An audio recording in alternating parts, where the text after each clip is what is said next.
Hey there, Sharon Horne-Ellstrom here. Welcome to day 1763 of What You Up To Now, documenting the journey as I transitioned originally from the brick and mortar corporate world of business to the online world of businesses.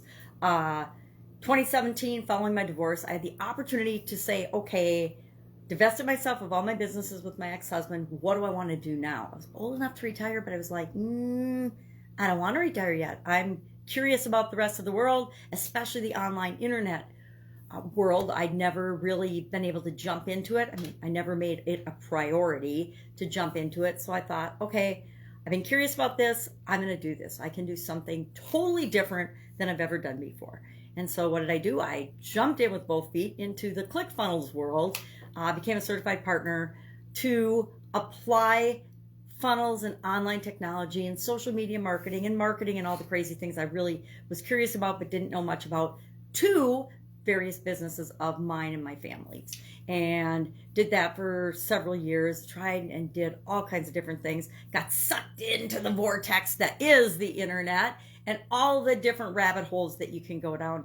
Even though in the offline world, I really didn't have the time and energy or the bandwidth to do that, the internet made it super duper easy to get pulled in different directions. And some of those directions worked out well for me. Some of those just proved to be a waste of my time and energy. And at some point, like everybody has to do in every area of their life, I had to rein myself back in and say, okay, wait a minute.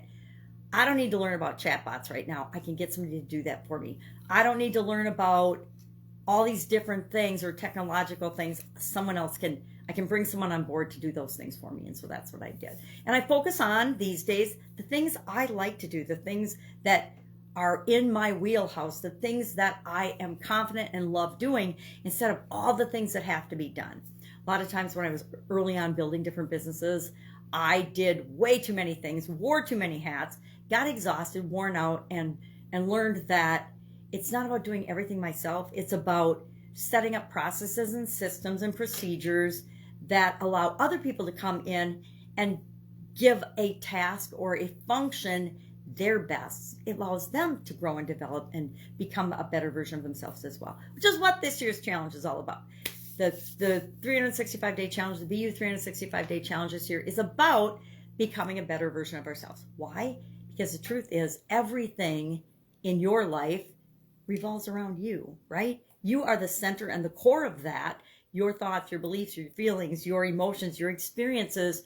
We're all here to create the life that we want. We're all here to create a life and have a life experience that is unique to us. And we do that by continually learning and growing and becoming a better version of ourselves. So that's what this challenge is about. Every day we're doing one thing that improves us in some way. And so this month, as part of that, we're doing what I call No Nonsense November. I've done it a couple years before, and I'm sharing a big lesson that I've learned along my journey of, 6+ decades here on the planet of things that, and they're not usually lessons I learned the first time I encountered them, right? They're things that I learned by making a whole lot of mistakes and having to learn a little bit along the way to the point where they're now something that I want to share with other people, share with my kids, make sure that other people know you don't have to make all these mistakes in order to figure this thing out. You might have to do it once or twice yourself because I'm stubborn. Sometimes I think I got to experience it myself before I really get it, which is the hard way, by the way. But I've done it. I think we all have to get our heart broken to know that we can survive it. We all have to deal with different challenges, and the challenges we face are different for each of us in order to know that we are resilient and amazing and can figure things out, right? Solve problems and make decisions and choices for ourselves. So today's topic for No Nonsense November was to focus on what we want.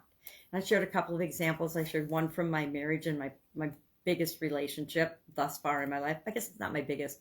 My kids and my grandkids are my biggest. But my marriage, I'm divorced. So I talked about what I was focusing on and thinking about that contributed to that relationship not working out.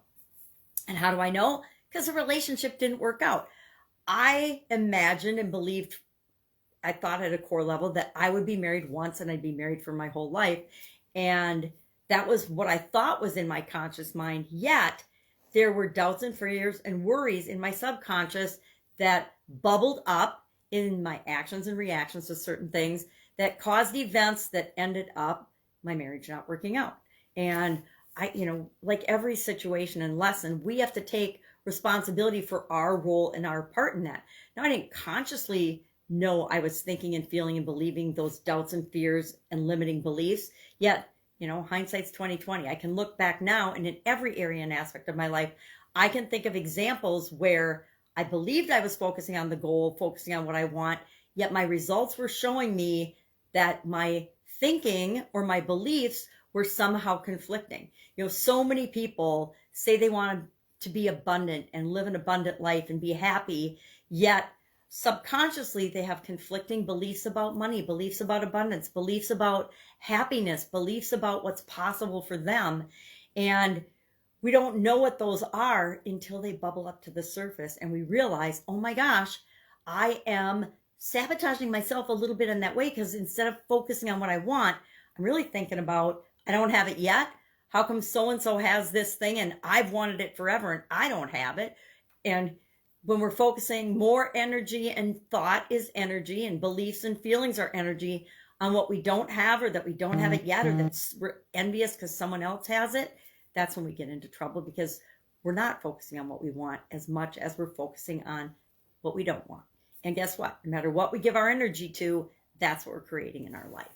That's a tough lesson to learn, but I had a realization this morning when I was getting ready that I have a belief, a subconscious belief, that we need a little extra weight and that to be healthy in case we get sick.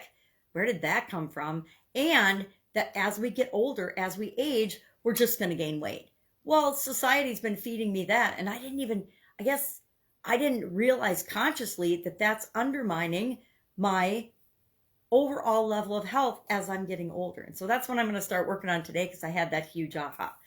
Our idiom for supersize your business was to bring into focus, or to be in focus, meaning, and again, along the same lines of this topic, am I getting the results I want? Well, I can think of lots of examples of my businesses over the years where I thought I was focusing on what I wanted and my goal, yet I had conflicting thoughts and beliefs and actions, and was spending more energy on the not having it yet. It wasn't good enough. It wasn't happening fast enough, etc. I didn't have it yet.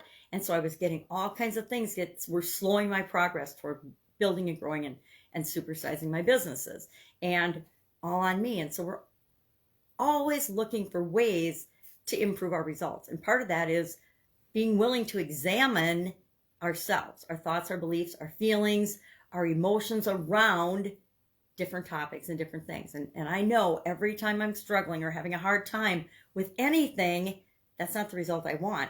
If I'm not getting the result I want, somewhere I am putting and giving energy to the not having what I want yet, or being envious of other people because they have something that I've wanted and have been working for a long time. It's human nature, right? All right. If I can help you anyway, hit me up. Traveling probably for a month or so now, or for another month or so. But that doesn't mean I'm not available. You can Voxer me at pajamagramma@gmail.com. If you don't know what Voxer is, Google it. It's a walkie-talkie coaching tool that I've used since 2017, I guess. I know, since 2017. I learned it from Russell Brunson. So delighted, because for me, being visually challenged, it's a lot easier to just listen and answer a question and help somebody right away, or pick up the phone and talk, than it is to exchange written messages back and forth. It's just way faster and easier. You got a problem, your question, you ask, get it answered, or my 2 cents on it, or lots of times I'm going to ask you a question back because you already know the answer, right? Whenever we ask a question, we know the answer. We just might not want to do or the thing that we have to do, or think about the thing we have to do, right? All right. Have an awesome day. I will be with you tomorrow.